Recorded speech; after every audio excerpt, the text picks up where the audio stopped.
अगर मैं आपसे इस धरती की सबसे ताकतवर और खतरनाक सांप की बात करूं तो आपके दिमाग में टाइटेनोबोआ का नाम ही सबसे पहले आएगा। और वही दूसरी तरफ सबसे खतरनाक शार्क का नाम मुझे आपको बताने की भी जरूरत नहीं है। अब एक सांप और शार्क दोनों ही पानी में आराम से रह सकते हैं, इसमें कोई शक नहीं है। तो इसीलिए अगर समुद्र में यही दो जानवर अगर एक साथ लड़ने लगे तो कैसा होगा। तो सबसे पहले हम मेगालोडॉन के बारे में बात कर लेते हैं। इस विशालाकाय जीव का इस धरती पर होने का सबूत हमें तब मिला जब साइंटिस्ट ने 7 इंच लंबे दांतों के एक फॉसिल्स को ढूंढ निकाला। और आप बिलीव नहीं करेंगे कि जब उन दांतों से उसके जबड़े को बनाया गया तो वो इतना बड़ा था कि उसमें 3 इंसान आराम से फिट हो सकते थे। वही अगर हम टाइटेनोबोआ की बात करें तो साल 2009 में इसके होने का सबूत मिला। इस समय उन्हें जमीन के नीचे से 42 फीट लंबे सांप के फॉसिल्स मिले। इंसानों को जब इस सांप के बारे में पता चला तो वो हैरान हो गए, क्योंकि उन्हें यकीन ही नहीं हो रहा था कि धरती पर इतने बड़े सांप भी कभी एग्जिस्ट करते थे। मेगालोडॉन आज से 2.5 करोड़ साल पहले समुद्र पर राज किया करते थे और वो आज से 36 लाख साल पहले ही विलुप्त हो गए। और दूसरी ओर टाइटेनोबोआ इस धरती पर 6 करोड़ साल पहले से रहते थे, लेकिन वो मेगालोडॉन के आने से पहले ही इस धरती से खत्म हो चुके थे। जिसका सीधा मतलब ये है कि इन दोनों जीवों की आपस में लड़ाई कभी नहीं हुई।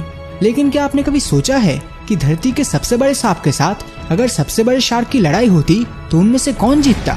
अपनी राय नीचे कमेंट करके जरूर बताना। तो अब आते हैं मेन टॉपिक पे। मेगालोडॉन की लंबाई करीब 18 मीटर यानी 60 फीट के आसपास होता था, जो कि आज के टाइम पर मौजूद सबसे बड़ी shark the great white shark से काफी बड़ा था। मेगालोडॉन के जबड़े 3 मीटर और इनमें 270 दांत होते थे और इनकी लंबाई 3 से 7 फीट का होता था। ये शार्क किसी भी शिकार पर हमला सामने से नहीं बल्कि साइड से करता था। मेगालोडॉन जब किसी शिकार को अपने मुंह में दबोचता था तो उसका प्रेशर करीब 10 टन के आसपास होता था, जो किसी भी कछुए के सेल को आसानी से तोड़ सकता है। समुद्र के अंदर रहने वाले ये शार्क अपनी तेजी के लिए भी जाने जाते थे, क्योंकि कोई भी शार्क अगर 22 किलोमीटर प्रति घंटे की स्पीड से तैर पाए तो वो कोई मजाक नहीं है। वही टाइटेनोबोआ के आने के पहले 100 सालों तक जाइगेंटोफिश को ही सबसे बड़ा सांप माना जाता था, जो लंबाई में 10 मीटर यानी 33 फीट के होते थे।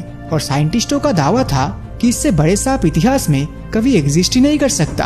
पर जब टाइटेनोबोआ के फॉसिल्स को खोजा गया तो उसने दुनिया भर के साइंटिस्टों को हैरान कर दिया, क्योंकि टाइटेनोबोआ की लंबाई 42 फीट थी, जो जाइगेंटोफिश से भी 10 फीट लंबा था। टाइटेनोबोआ आज के एनाकोंडास की तरह ही दिखते थे, लेकिन आकार में उनसे बड़े और ताकतवर होते थे।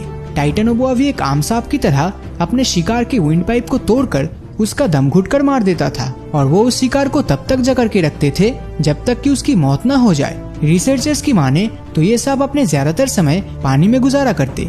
मेगालोडॉन की तरह ये भी पानी में बहुत तेजी से तैर सकता था, पर उनके तैरने की रफ्तार 10 किलोमीटर प्रति घंटे के आसपास था, जो मेगालोडॉन की रफ्तार का आधा भी नहीं था। इसका मतलब ये निकलता है कि रफ्तार के मामले में मेगालोडॉन टाइटेनोबोआ से काफी आगे है। तो अगर टाइटेनोबोआ को मेगालोडॉन से जीतना है तो उसे सबसे पहले मेगालोडॉन के शरीर को जकड़ना होगा, क्योंकि टाइटेनोबोआ आखिर एक बहुत बड़ा सांप ही है और हर सांप की तरह वो भी अपने शिकार को दबोचकर ही मार सकता था। लेकिन मेगालोडॉन के शरीर को जकड़ना लगभग नामुमकिन होगा, क्योंकि जहाँ टाइटेनोबोआ की लंबाई 42 फीट है तो ही मेगालोडॉन की लंबाई 60 से 70 फीट के आसपास था। और एक मेगालोडॉन का वजन 10 हाथियों के बराबर हुआ करता था, जो टाइटेनोबोआ के वजन से करीब 8 गुना ज्यादा है। जिसका सीधा मतलब ये है कि टाइटेनोबोआ अगर मेगालोडॉन के शरीर को जकड़ भी ले तब भी उसे जान से मार पाना नामुमकिन हो जाता, क्योंकि मेगालोडॉन के लिए उसके जकड़न को तोड़ना कोई बड़ी बात नहीं होती।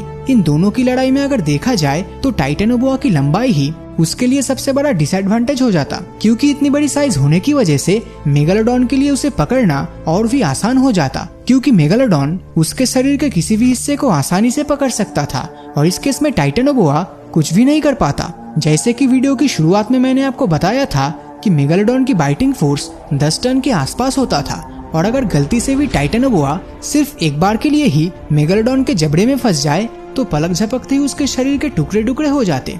और तो और टाइटेनोबोआ के पूरे शरीर को खाने के बाद भी मेगालोडॉन का पेट नहीं भरता। तो आई होप इन सब इन्फॉर्मेशन से आपका सारा डाउट क्लियर हो गया होगा कि इन दोनों की लड़ाई में आखिर कौन जीतता। लेकिन मैं आपकी राय भी जानना चाहता हूँ, जो आप नीचे कमेंट करके बता सकते हैं। तो अगर ये वीडियो आपको अच्छा लगा हो तो इस वीडियो को लाइक और अपने दोस्तों के साथ शेयर करना मत भूलना। और अगर अभी तक आपने हमारे चैनल को सब्सक्राइब नहीं किया है तो सब्सक्राइब करके नोटिफिकेशन बेल को ऑन कर दीजिए, क्योंकि मैं ऐसे ही वीडियोस हर हफ्ते लाता रहता हूँ। तो मिलता हूँ आपसे अगले वीडियो।